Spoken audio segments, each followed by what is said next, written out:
The first step, for instance, you teach it, and if you have a large group, the first way to teach the first step is you demonstrate once, second time, third time, and let those people demonstrate. Take one to demonstrate.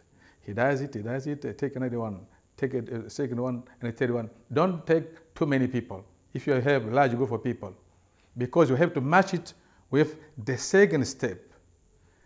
And when you see that you have taken 7 or 5 people that can teach, one can teach the first step, then you come to the second step.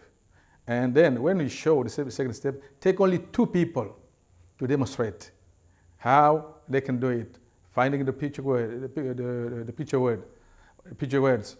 When they find them and they succeed in doing that, then you match the first step to the second. I'm talking now about approaches. I'm approaching the method. I'm approaching the method in that way. Then they practice both steps give them time to practice. When you see that they have mastery of those 2 steps, then you will move to the third step. And that third step, teach it as you taught the first step.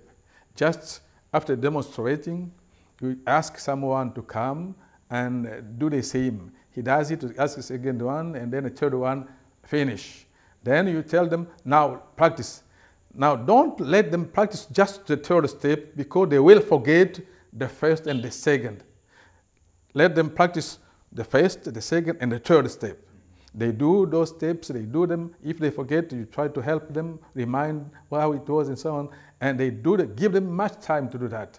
When you see that there is mastery of those steps, then you will move to the 4th and 5th step, the two remaining steps. Those ones must come together. You teach the 4th step, then you move to the 5th step, and then you let them practice.